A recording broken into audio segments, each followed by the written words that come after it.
नमस्कार।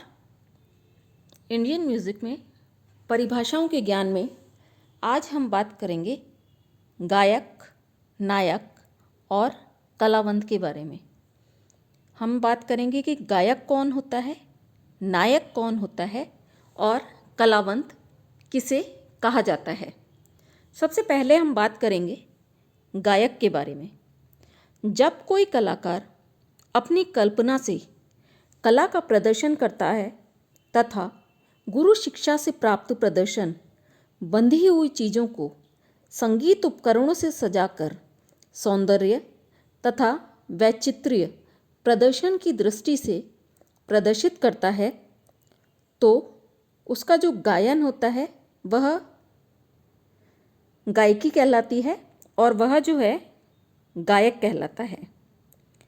ऐसा कलाकार गुरु से प्राप्त शिक्षा में अपनी बुद्धि व स्वतंत्र विचार से कुछ नई क्रियाएं जोड़ता रहता है तथा चमत्कार व सौंदर्य द्वारा गायन को अधिकाधिक रोचक बनाता है। कहने का अर्थ यह है कि जब हम सीखते हैं किसी से तो वो हमारे गुरु होते हैं। वह जो हमें सिखाते हैं, जो रागे हमें सिखाते हैं, जो आलाप ताने हमें सिखाते हैं, उन जो गायक है वह कहलाता है जो उन बंदिशों में अपना भी संगीत को जोड़कर अपनी ही जो उनकी कला है उसमें कुछ और नयापन लाकर उसमें सौंदर्य लाता है, तो वह गायक कहलाता है। और उसकी जो शैली होती है वह गायकी कहलाती है। यानी कि जो होता है कि जो गायक है वह जब अपनी स्वतंत्र कल्पना से गायन करता है तो वह गायन और सुंदर और अत्यधिक रोचक बनता है। इस स्वतंत्र कल्पना से अन्य कलाकारों को सुनकर उनकी शैलियों का अनुकरण अथवा परिश्रम द्वारा नवीन शैली का जन्म अथवा नवीन प्रयोग हो सकता है। नायक का क्रियात्मक संगीत में निपुण होना आवश्यक है, किंतु इससे अभिप्राय यह नहीं है कि वह रंगमंच का गायक है। रंगमंच गायक होना तो व्यक्तिगत रुचि पर निर्भर करता है, पर उसमें नायकी व गायकी दोनों का मिश्रण होता है। कलाकार की स्वतंत्र कल्पना का आधार अन्य कलाकारों को सुनना, उनकी गायन शैलियों का अनुकरण या विशेष अभ्यास द्वारा किसी नवीन शैली को जन्म देना भी हो सकता है। गायक के लिए यह आवश्यक नहीं है कि वह नायक हो, किंतु नायक के लिए गायक होना आवश्यक है। हम कहने का अर्थ यह है कि हम जो गायक होता है वह गुरु के द्वारा सीखी हुई बंदिशें सुनकर और उन्हीं बंदिशों को अन्य कलाकारों द्वारा सुनकर उनके द्वारा एक नवीन शैली को भी जन्म दे सकता है और अपनी कल्पना के आधार पर उस राग में सौंदर्यता उत्पन्न कर सकता है। गायक के लिए यह जरूरी नहीं होता है कि वह नायक भी हो, क्योंकि गायक जो है वो अपनी स्वतंत्र कल्पना के आधार पर उसमें राग में सौंदर्य और वैचित्र्य प्रदर्शन करता है। किंतु जो हमारा नायक होता है उसके लिए गायक होना आवश्यक है, जो कि हम आपको अब बताने जा रहे हैं।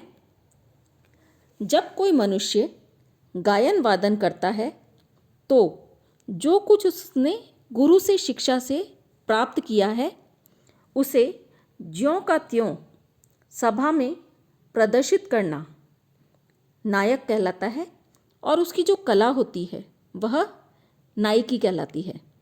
जैसा कि हमने गायक के बारे में आपको बताया था तो उसके अंत में हमने आपको बताया था कि गायक के लिए आवश्यक यह नहीं है कि वह नायक हो, किंतु नायक के लिए यह आवश्यक है क्योंकि वह गायक भी होना चाहिए।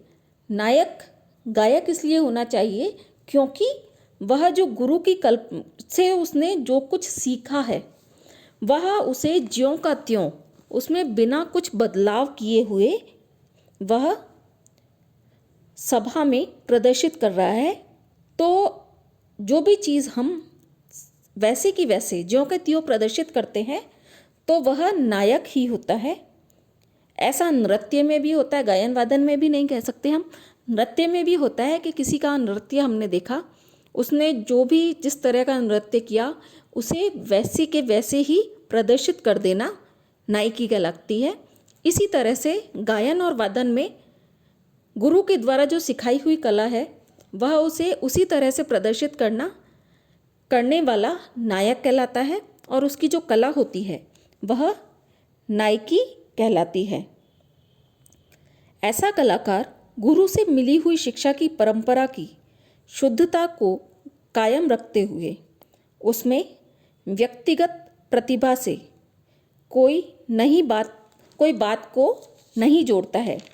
गुरु से प्राप्त ताल व स्वर में बंधी हुई चीज़ में किसी प्रकार का संशोधन न करके जिस प्रकार गुरु ने सिखाया है उसी प्रकार गाता है। जैसा कि हमने आपको बताया कि गुरु ने सिखाया है कि जैसे कोई राग है, हमारी बड़े ख्याल की बंदिश है, अगर 12 मात्रा की है तो वो 12 मात्रा में बंधी हुई है, किस स्वर पर ठहरना है, किस स्वर पर आकार लेना है, किस तरह से हमें गाना है।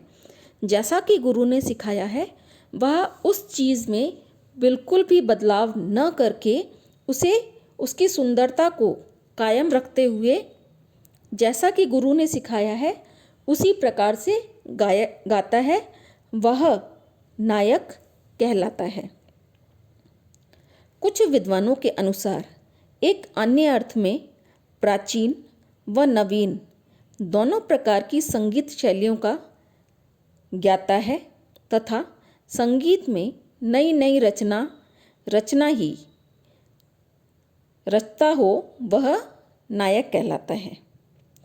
कुछ जो अन्य विद्वान हैं उन्होंने यह कहा है कि प्राचीन व नवीन दोनों संगीत की शैलियों का वह ज्ञाता होता है और संगीत में नई नई रचनाएं रचना भी नायक का कार्य है, परंतु नायक वह है जो कि गुरु के द्वारा सीखी हुई चीज़ों को उसी प्रकार प्रदर्शित करे।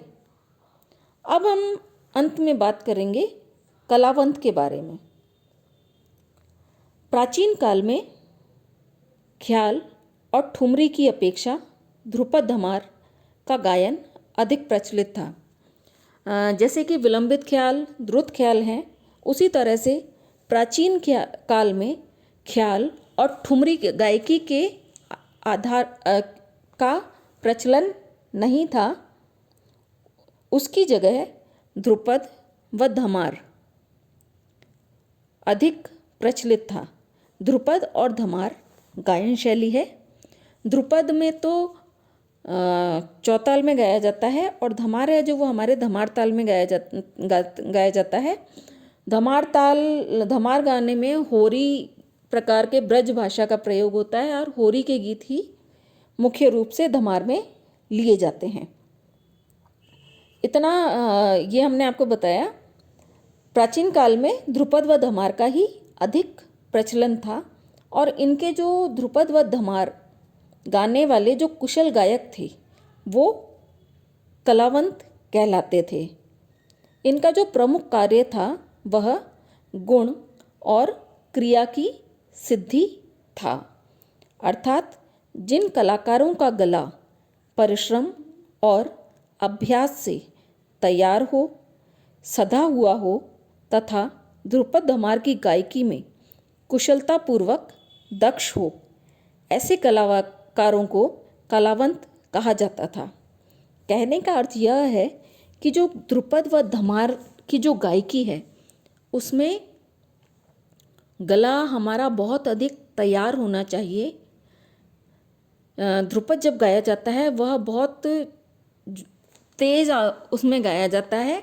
और जो ध्रुपद होता है वह मुख्यतः पुरुषों की गायकी ही कहा जाता है, क्योंकि उसमें बहुत दम लगता है गाने में। तो इसलिए, और जो स्वर होते हैं ध्रुपद धमार के वह भी इस प्रकार से लगाए जाते हैं कि गला जब तक हमारा तैयार नहीं होता है तब तक ध्रुपद धमार की गायकी नहीं होती है, नहीं हो सकती है अच्छे तरीके से।